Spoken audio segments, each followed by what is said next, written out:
광성고 친구들 안녕하세요. 변화국어의 변정아 강사입니다. 우리 1학기 기말고사 어떻게 다들 보셨나요?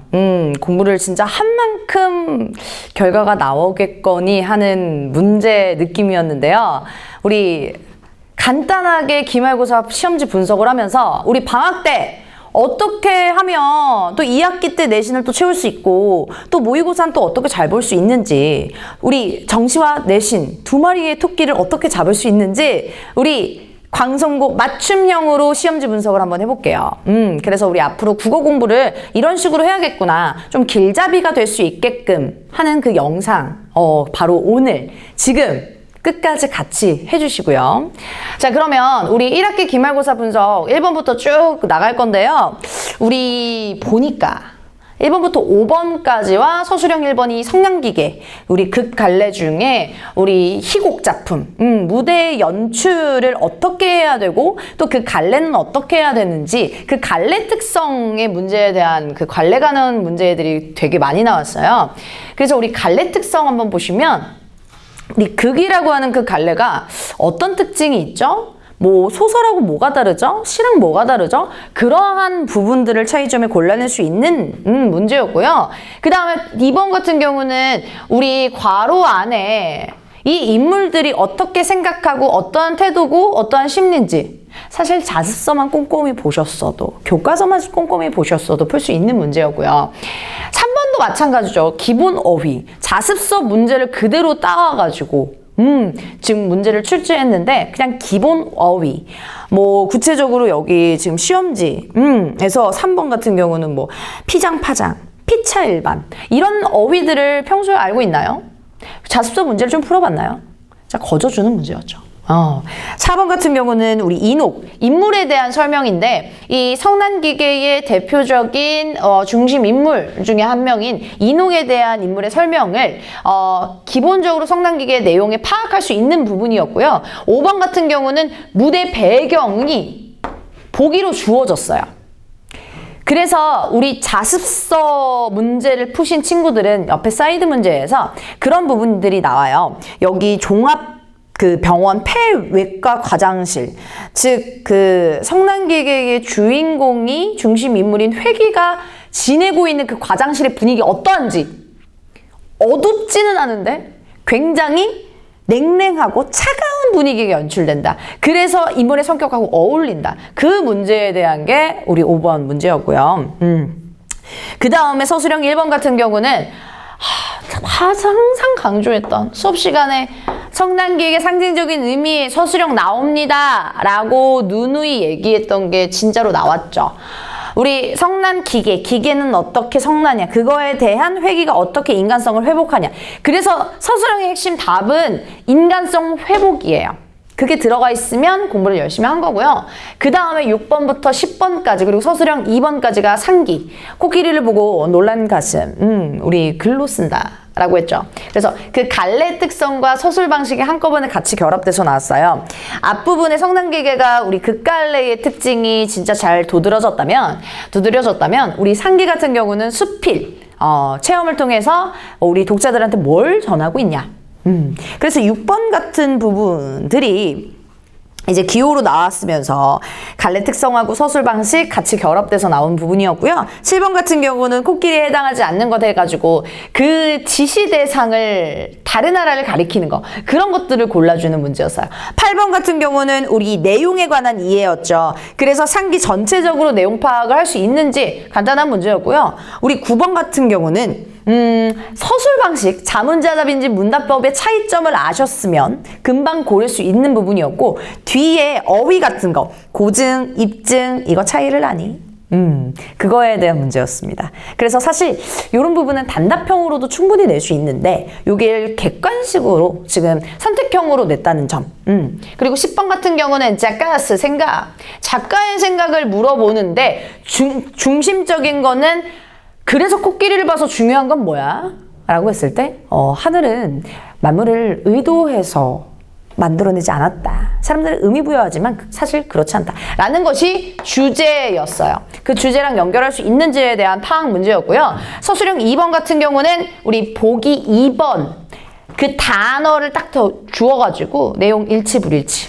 그래서 사실 여기 앞부분 굉장히 난이도가 쉬웠습니다. 여기에서 문제를 틀렸다? 공부를 안 하거나 아니면 진짜 헷가닥해서 실수를 한번 하거나 그렇게 생각해 주시면 되겠죠. 그래서 좀 채점하기 쉬운 서술형 1번과 2번이었다 생각해 주시면 되겠고요. 11번부터 14번 또 서술형 3번까지는 우리 토론, 설탕세를 부과해야 한다라고 하는 우리 토론. 그래서 이 토론에 대한 문제가 굉장히 많이 출제가 될 거라고 선생님 수업 시간에 강조를 했어요. 그래서 토론이 그냥 막연하게만 쉬워 보이지만 이런 것들이 용어 부분에서 디테일하게 들어가면 굉장히 놓칠 수 있는 부분들이 있기 때문에 꼼꼼하게 보시라고 항상 강조를 했습니다. 그래서 11번 같은 경우는 반대 신문식 토론의 개념이 무엇이냐? 그냥 토론, 고전식 토론과 반대 신문식의 차이가 무엇이냐 이런 것들을 수업 시간에 중점적으로 다뤘기 때문에 충분히 고르실 수 있었고요. 12번 같은 경우는 우리 입론과 쟁점을 연결해주는 부분. 제가 기본어휘 3번도 자습서 문제 응용, 또 배경 분위기 자습서 문제 응용인 거고, 또 우리 전체적으로 이 토론 입론 쟁점 연결 부분이 자습서, 평가 문제집, 학습 활동 이런 부분에서 연결되는 문제인가 응용했던 문제들이 굉장히 그대로 끌고 와서 익숙하게 풀 수 있는 문제들이 되게 많았어요. 그래서 좀 문제들을 기본적으로 꼼꼼히 보고 오답까지 정리를 했으면 틀림없이 풀 수 있는 문제고요. 우리 13번 같은 경우도 A하고 B 세부 내용을 확인하는 건데 더불어서 말하기 방식까지 확인할 수 있다는 점. 14번 같은 경우는 우리 찬성 측의 반박 전략 내용인데요. 저는 사실 14번 같은 응용돼서 나오는 좀 창의적인 문제들을 굉장히 좋아하는데, 왜냐면 이런 것들이 모의고사 유형에서 굉장히 많이 나오거든요. 우리 모의고사 풀어봤으니까 아시실 거예요. 우리 앞부분에 1번부터 10번까지가 말하는 방법 화법, 그리고 글 쓰는 방법 장문 이런 것들이 나오는데 14번 같은 경우는 장문 그 코스에서 정말 필수 단골 파트입니다. 항상 매년 나오는 그 단골 유형이에요. 모의고사형이죠. 모의고사. 굳이 짜자면 그 모의고사형은 어떤 거냐? 비유적인 표현을 사용했는지, 글쓴이의 주장을 인용했는지, 이런 것들의 조건이 달려있는데 그 조건을 같이 연결을 잘 해줬냐라는 문제. 14번 같은 경우도 심지어 가장 적절한 문제였으니까 좀 꼼꼼하게 조건을 걸러줄 수 있는 부분.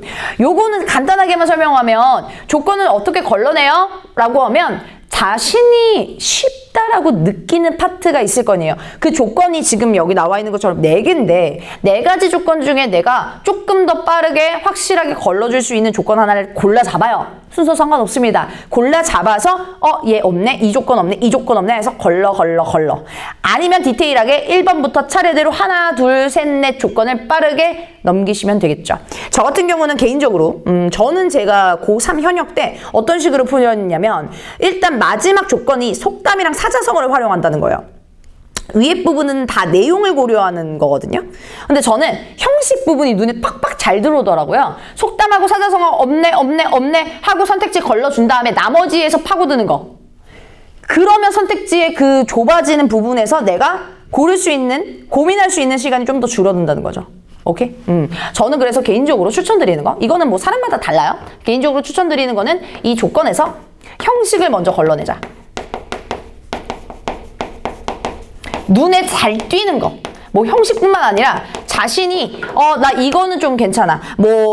우리 반박, 발언 내용은 조금 임팩트 있게 귀엽게 이런 것들을 걸러주시고 나머지 선택지에서 골라주시면 굉장히 좋다는 점. 15번 같은 경우는 딱 한 문제 설득하는 글이에요. 이걸 내가 봤나? 하지만 우리 봤었습니다. 우리 화법의 보기를 보고 우리 평가를 하는 건데 14번 같은 게 모의고사 형식에서 장문이었다면 우리 15번 같은 게 모의고사 형식에서 화법 같은 파트인 거죠. 그래서 위에랑 비교했을 때 평가로 가장 적절하지 않는 거 골라주는 거니까 이건 사실 독해 능력이 그냥 수월하게 됐다면 시간을 많이 잡아먹지 않았다면 수월하게 풀 수 있는 문제였습니다. 사실 화법과 장문은 우리가 계속 글을 읽고 독해를 하고 또 평소에 모의고사를 많이 접한 친구들한테 14번하고 15번 같은 경우는 굉장히 유리하죠. 여기서 시간을 세이브하고 벌 수 있는 그런 파트입니다. 자, 그 다음에 하이라이트죠. 우리 이렇게 보면 16번부터 24번까지 서술형 4번부터 6번까지 제가 정말 단언컨대 겨울방학부터였죠. 우리 학기가 시작하기 전에, 즉 겨울방학부터 중3 졸업할 때부터 누누이 강조했던 거. 고1 때도 나오고 고2 때도 나오고 고3 때도 나온다. 언어와 매체를 선택하시는 분들은 지금 이번에 1학기 기말고사의 의문 변동과 한글 맞춤법을 공부하셨으면 언어와 매체를 선택했을 때 이거를 공부를 따로 안 해도 된다. 내신만큼 꼼꼼하게 공부할 필요는 없으니까 모의고사는. 그래서 굉장히 강조했어요. 수업도 굉장히 많이 반복했고 제가 인터넷 강의도 따로 올린 부분이 진짜로 잘 나오고 이만큼 비중 보세요. 비중 보세요. 지금 잽이 됩니까? 지금 주황색이 테마별로 나타나는데 잽이 돼요? 진짜 많이 나온다고 눈을 강조했죠. 문법 파트에서 무조건 나온다. 너무 많이 나온다. 일단 전체적으로 16번부터 뭐 서술형 4번까지는 전체적인 의문 변동에 대한 설명 문제였어요. 국외음악, 의문 변동, 된소리리기, 두음법칙 항상 수업 시간에서 강조했던 거. 특히나 의문 변동을 전체적으로 아니라는 17번 문제는 무조건 훈련을 많이 했어야 기본적으로 교체 탈락 첨가 축약 요렇게 네 가지가 뚜두두두둑 머릿속에 그려질 수 있으면 바로 볼 수 있는 문제. 사실 성난기계, 상기, 화법과 작문 같은 경우는 그때 당시의 컨디션과 그때 당시의 그런 독해 능력이 굉장히 조금씩 좌지우지가 돼요. 근데 문법 같은 경우는 내가 입력했어요. 공식 입력했어요. 그러면 그거에 대한 정답이 확실하게 있기 때문에, 근거가 확실하게 있기 때문에 하면 할수록 퍼펙트하게 맞을 수 있는 게 문법 파트라고 했어요. 다 푸실 수 있어줘야 되겠고, 사이시오, 하이라이트를 해야겠죠. 사이시오. 사실 사이시오 같은 경우는 사이소리 현상이 정말 현상이고 아이들이 조금 많이 학생들이 어려워하기 때문에 학교에서 아예 안 내는 학교들도 있어요. 그래서 항상 광성고 친구들한테 물어봤죠. 사이시오 들어가니? 들어가면 100% 나온다는 거니까. 그래서 항상 강조했고 사이시오 조건과 사이시오시 어떻게 나타나는지 꼬라지 이거를 두 개를 분리해 가면서 선생님이랑 같이 맞춰갔어요. 아니나 다를까 19번 같은 경우는 사이시옷의 조건 여기에 사이시옷 들어갈 수 있어요 없어요? 이런 거 했었죠. 그리고 선수는 5번 같은 경우는 사이시옷의 예시를 그만큼 많이 봤나요? 그 나타난 꼬라지, 된소리, 니은 꼬라지 이 세 가지를 분류해서 봤을 때 우리가 예시가 들어갈 수 있나요? 그거에 대한 예시 들어갔어야 되죠. 사이시옷 뭐예요? 이러면 수업 안 들은 거죠. 학교 수업도 안 듣고 제 수업도 안 듣고. 자, 그 다음에 20번부터 21번 일단 한글 맞춤법 표기예요. 40판 같은 경우는 선생님이 이미지적으로 파악을 하라고 했어요. 왜냐면 지금 20항에 지금 출제된 부분들 보면 항상 매번 이런 식이야. 그쵸? 아니 당연히 하가 아가 줄어들 적이고 뭐 어울려줄 땐 거센 소리다. 이거 뭐야? 조건도 안 줘요. 따로 외우라고 했죠. 자습서 혹은 교과서 학습활동에 옆에 이 조항이 있기 때문에 그 조건을 아셔야 된다고 했는데 그때 얘기를 했던 게 그거였어요. 울림소리로 끝나면 하가 올 때랑 그렇지 않을 때 하가 올 때랑 없어지는 그 포인트가 다르다라고 했죠. 울림소리로 만약에 끝난다? 그럼 아가 없어지고 울림소리로 끝나지 않는다? 그러면 하가 없어진다고 했어요. 그래서 히읗이 거센 소리가 축약이 된다고 하는데 그래서 끊어서 앞에 받침이 뭘로 끝나는지 그래서 계속 강조했던 게 나 뭐 심내림 받았나 봐요. 그쵸? 계속 내가 강조할게. 야 넉넉지만 외워. 넉넉지만 외우면 이걸 안 헷갈리잖아 라고 했거든요. 근데 넉넉지 않다가 바로 정답이었어요. 옳지 않은 거에. 다 맞았더라고요. 그쵸? 넉넉지 강조 많이 했었습니다. 21번 같은 경우는 우리 한글 맞춤법의 예시. 그래서 선생님 OX 퀴즈로 선생님이랑 같이 많이 했었잖아요. 한글 맞춤법 뭐 절이다, 붙이다, 뭐 절이다, 붙이다 뭐 이런 것들 굉장히 많이 했었잖아요. 뭐 여기에서도 조리다, 던지 얼마나 많이 했습니까? 맞췄다 이런 거 많이 했죠. 맞춤법 예시에 대한 부분이었고요. 22번 같은 경우는 겹받침 그리고 된소리 발음할 때 어떻게 했는지 그래서 우리 의문의 변동이 파트가 같이 나온 거고 23번 같은 경우는 띄어쓰기 너무 강조했지. 의존명사는 띄어쓰고 조사는 앞말에 붙여 쓴다. 그래서 의존명사와 조사 구별하는 방법. 그래서 거기에서의 빌런인 조사를 찾자. 이런 식으로 얘기를 했어요. 그래서 조사, 의존명사, 어미 이렇게 해서 골라줘서 띄어쓰기 하는 문제들. 그래서 우리 띄어쓰기도 쉽게 고를 수 있으면 되겠고요. 그래서 조사 확인 문제였어요. 23번 같은 경우는. 24번하고 서술형 6번. 요거는 지금 자음체계표를 사실 안 줘도 풀 수 있어야 되는데 친절하게 줬어요. 자음체계표를 확인해가지고 이거에 대한 현상이 어떻게 좋은 위치, 좋은 방법이 어떻게 변하는지 그거에 대한 친절하게 표까지 줬기 때문에 충분히 풀 수 있으면 되겠고요. 있었으면 되겠고요. 25번 같은 경우는 유음의 예시예요. 니은하고 리을하고 맞짱 떴을 때 리을이 항상 이긴다. 예외 11개 빼고 우리 유음하는 항상 니은하고 리을하고 맞짱 떴을 때 리을이 이긴다. 그래서 막 앞, 뒤, 뭐 상호동화, 역행동화 하면서 순행동화 하면서 막 예시를 같이 했었잖아요.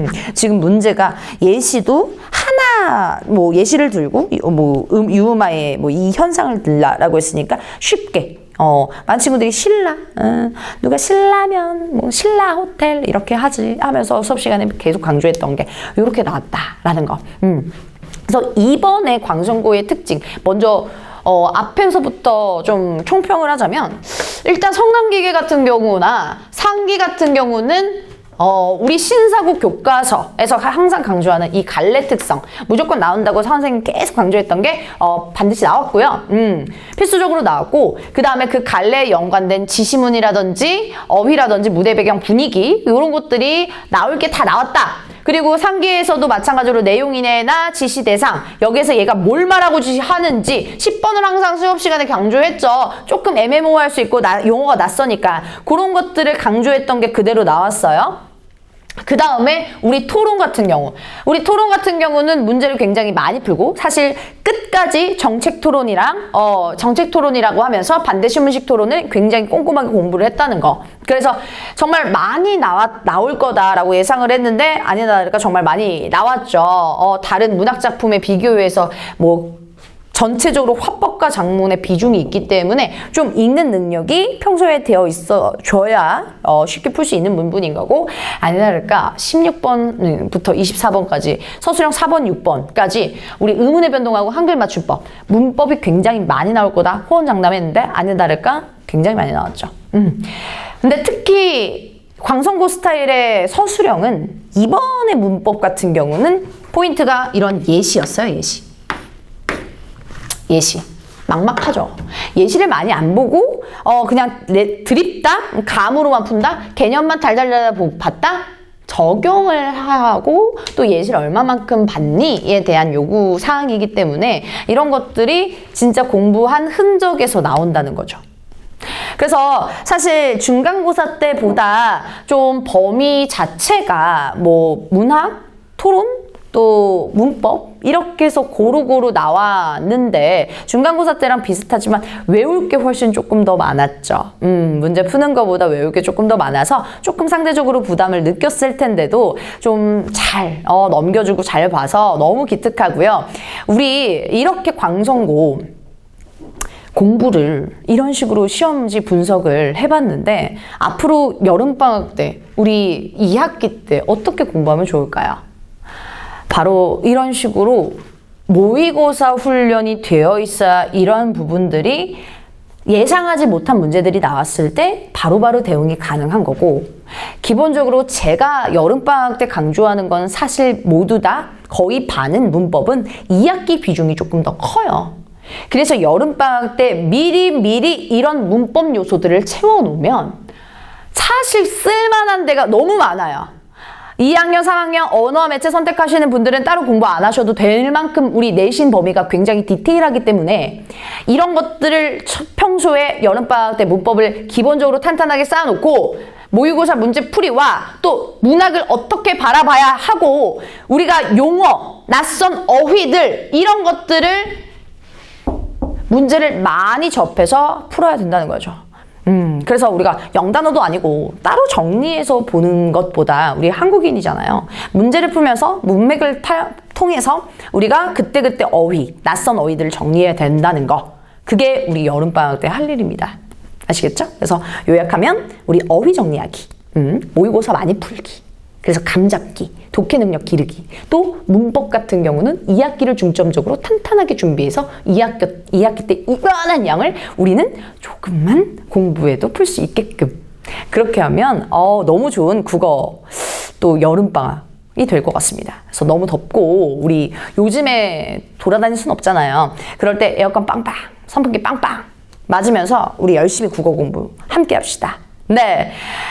이번 영상 어떠셨어요? 우리 기말고사 시험지 분석해봤는데 끝까지 시청해주셔서 너무 고맙고요. 우리 변화국어 함께 한다면 국어 공부 어렵지 않습니다. 재미있게 공부해봅시다. 고맙습니다.